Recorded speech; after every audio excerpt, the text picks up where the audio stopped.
Captain Anshuman Singh ने असाधारण बहादुरी एवं त्याग का परिचय देते हुए देश हित में अपना सर्वोच्च बलिदान दिया। सम्मान ग्रहण करेंगी उनकी धर्मपत्नी श्रीमती स्मृति एवं माता श्रीमती मंजू सिंह।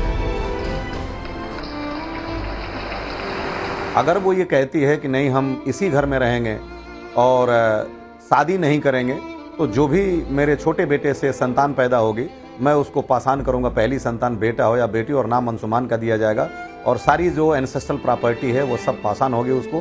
तीसरी शर्त हमने उनसे कहा था कि अगर वो ये कहेगी कि नहीं मैं शादी घर में कर सकती हूँ तो मैं, मेरा बेटा 2 ही साल छोटे, मैं उससे भी शादी करने के लिए तैयार हूँ। एक बार माता जी से भी मैं थोड़ा सा बात करना चाहूँगा। माता जी, दुखों का पहाड़ जो टूटा वो आपके ऊपर भी टूटा, परिवार पर भी, और मुझे लगता है कि सबसे ज़्यादा स्मृति ने उसको झेला होगा, क्योंकि 5 महीने सिर्फ शादी के हुए थे और 5 महीने बाद ही कोई स्त्री सफ़ेद वस्त्र में आ जाए, विडो हो जाए, यानी कि विधवा हो जाए, लेकिन बलिदान किया हो जिसके पति ने, वो उस भरोसे भी रहती है। तो आपको लग रहा है कि आप जिस परिस्थिति से गुजर रही हैं उससे किसी अलग परिस्थिति में स्मृति होंगी, आपकी बहू?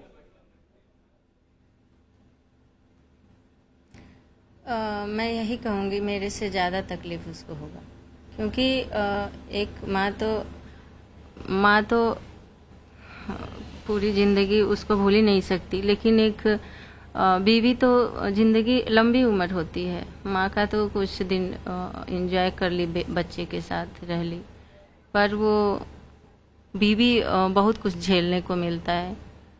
बस हमें इतना ही तकलीफ था मुझे कि प्यार से गई। उन्होंने ये भी बोला प्यार से, उनकी मम्मी ने, कि कुछ दिन मेरे साथ रहेगी। मैं हाँ भरी, मैं बोली हाँ, वो जहाँ जितना दिन चाहेगी उतना दिन रहेगी, उस पर कोई जोर नहीं है, और जहाँ उसको अच्छा लगेगा रहेगी। जब मेरे साथ मन करेगा मेरे साथ रहेगी, आपके साथ मन करेगा आपके साथ रहेगी।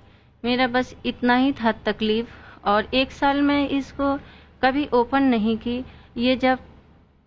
ये जब सम्मान बेटा का मिला है तो ये क्वेश्चन चल रहा है और हमें पूछा जा रहा है, तो हमें बताना पड़ रहा है। ये मुझे बहुत दुख है, मैं बता नहीं सकती थी कि वो मेरी बहू है, आज भी है, और मैं ज़िंदगी भर उसको सोचूंगी वो मेरी बहू है, पर उन्होंने मेरे से कट ऑफ किया है।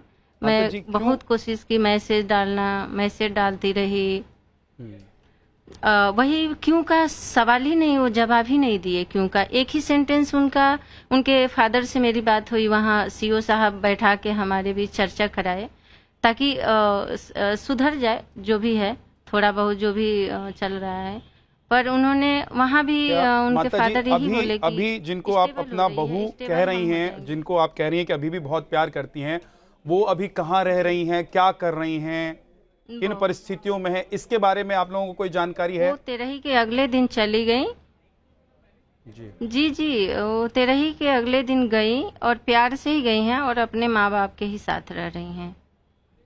आपको लग रहा है क्योंकि एज बहुत कम है माता जी? ना कभी उनके मम्मी मुझे तो जी कंप्लीट कीजिए। अगर आप इजाजत दें तो इसको जरा मैं एलाबोरेट करना चाहूंगा। जी सर। देखिए 20 जुलाई 2023 को जब मेरे बेटे की अस्थि अभी ले से नहीं आई थी, तो उनके पिताजी वहाँ गोरखपुर में जब हम लोग जहाँ ठहरे हुए थे गेस्ट हाउस में, तो उन्होंने कहा कि अभी तो बेटी की केवल 26 साल उम्र थी। हमने कहा बिल्कुल हमारी बेटी है और बहू दोनों है, और मैं बिल्कुल नहीं चाहूँगा कि इस उम्र में कोई बदहव्य को झेले, तो हम उसको अपने घर से बेटी की तरह से विदा करेंगे। अगर वो जहाँ कहेगी, जिसके साथ कहेगी, हम शादी करेंगे और हम दोनों परिवार मिलकर अपनी बेटी को विदा करेंगे। अगर वो ये कहती है कि नहीं हम इसी घर में रहेंगे और शादी नहीं करेंगे, तो जो भी मेरे छोटे बेटे से संतान पैदा होगी मैं उसको पासान करूंगा। पहली संतान बेटा हो या बेटी और नाम अंशुमान का दिया जाएगा, और सारी जो एंसेस्ट्रल प्रॉपर्टी है वो सब पासान होगी उसको। तीसरी शर्त हमने उनसे कहा था कि अगर वो ये कहेगी कि नहीं मैं शादी घर में कर सकती हूँ, तो मैं, मेरा बेटा 2 ही साल छोटे, मैं उससे भी शादी करने के लिए तैयार हूँ। लेकिन ये उसी दिन की बात है, और उन्होंने कहा था कि मैं तो अपनी ज़िंदगी में मूव ऑन हो जाऊंगी। और अभी निश्चित रूप से देखिए, एक पत्नी का दुख बहुत बड़ा होता है।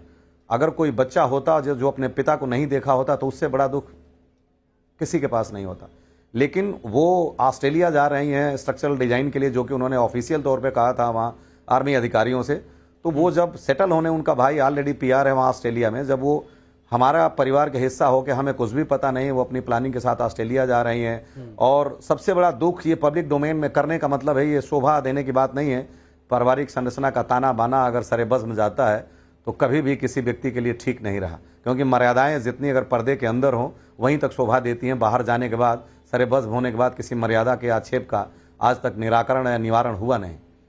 तो मैंने उनसे कहा था कि जो ये बहादुरी का चक्र मिला है, एक बस्ट लग रही है हमारे बेटे की यहाँ लखनऊ में, आप दें और इसको हम उसके छाती पे लगाएंगे और जिस दिन इसका अनावरण होगा बस्ट का, उसके बाद हम ससम्मान आपको वापस कर देंगे। उनके पिता से कहा था, और 26 रेजिमेंट के जो पंजाब रेजिमेंट के सीओ कर्नल नेरवल साहब हैं, उनसे भी 2 बार ये मैसेज दिलवाया था जिस दिन वो लोग गए, लेकिन कोई जवाब उनका नहीं था। वो बोले कि हम इस पर सोचेंगे, और कोई जवाब उनका नहीं था। और मैं एक पिता होकर के उस कीर्ति चक्र को हाथ में भी लेने का सौभाग्य नहीं पाया। तब ये जब दर्द छलका है तो दर्द का हद से गुजरना है, दवा हो जाना, फिर ये बातें सरेबज़्म हुई हैं। जी माता जी, एक सवाल जो आपने और रवि प्रताप सिंह जी ने उठाया है, जी आप कुछ कह रही हैं माता जी, प्लीज बोलिए। बस यही था कि मैं नहीं चाहती थी कि पब्लिक हो, पर ये तो सवाल उठना ही है ना, बहू कहाँ है, बहू कहाँ है। तो हम मजबूर हो गए बताने के लिए। नहीं तो 1 साल हो गया, हमारे परिवार वाले को भी पता नहीं था कि मेरी बहू कहाँ है। हम बताए नहीं थे। मेरे पिताजी को ये बात नहीं था कि हमारी बहू हमारा घर छोड़ के चली गई। हमारे भाइयों को ये पता नहीं था राष्ट्रपति भवन में जाने से पहले तक कि हमारे साथ ऐसा हुआ है। मैं भगवान शंकर जैसे 20 स्पीकर के जी रहा था, ये उनके पिता को भी बताया था। लेकिन जब सारा चीज़ खत्म हो गया तब मैंने अपने पिता को फ़ोन करके दिल्ली से बताया। जब वो बोले कि बातचीत हुई है, क्या हो रहा है, बहू कब आ रही, मैंने कहा अब आप उस ख्याली पुलाव में न रहें, वो अपनी ज़िंदगी में आगे बढ़ गई हैं और आप इस सत्य को स्वीकार एक चीज़ और बताइए कि मैंने कई जगह जो मैं पढ़ रहा था तो मुझे पता लगा कि स्मृति जो है वो एक मल्टीनेशनल कंपनी में काम कर रही हैं, इंजीनियर हैं। आप बता रहे हैं कि वो किसी स्कूल में पढ़ा रही हैं, सच क्या है? जी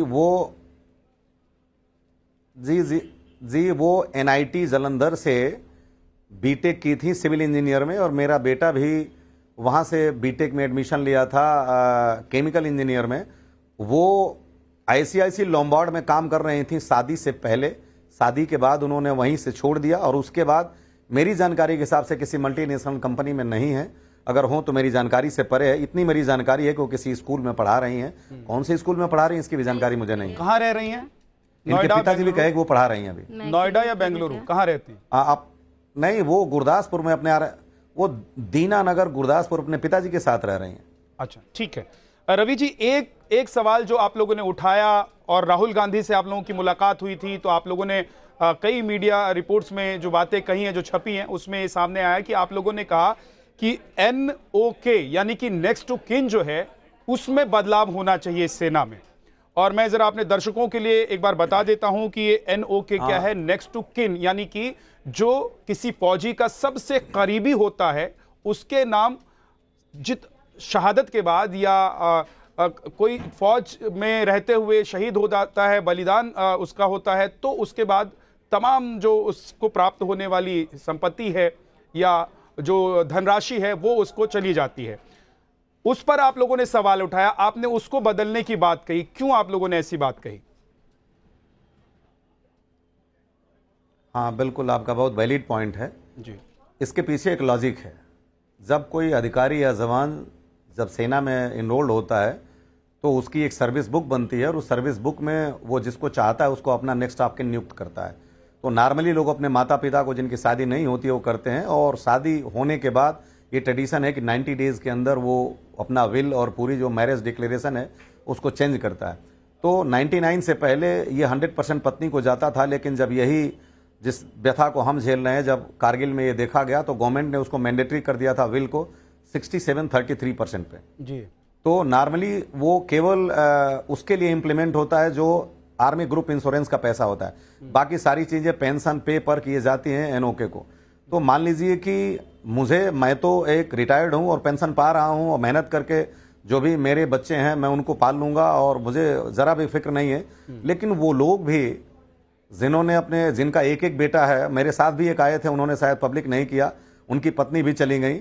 और मैं आपको बताऊं, मेजर मोहित शर्मा को भी अशोक चक्र मिला था, और गाजियाबाद में उनकी माताजी रहती हैं, जो कि उन्होंने उस कर्ज भी दिया था अपने बेटे के नाम का उस मकान का, और वो मकान भी उनके पास नहीं है। तो बहुत से लोग जो रोड पे आ गए। तो इसमें एक रेशनल चेंजिंग होना चाहिए एनओके का, कि अगर आपके पीछे लेगेसी कितनी है, कम से कम देखिए माँ बाप का दुख कभी भी इस शहादत से, हमारी ज़िंदगी से मौत के हम जितने करीब जाएंगे बढ़ता जाएगा। क्योंकि एक मेरा बेटा है, कल को अगर वो पानी नहीं देगा तो मुझे मेरा बेटा याद आएगा। अगर हमारे पैर नहीं चलेंगे तो मुझे मेरा बेटा याद आएगा, मैंने डॉक्टर बनाया था। मुझे अंतिम समय में ये दुख रहेगा कि मेरा बेटा होता तो मुझे मुखाग्नि देता, जो कि हिंदू माइथोलॉजी में बड़ा बेटा ही पिता को अग्नि मुखाग्नि देता है।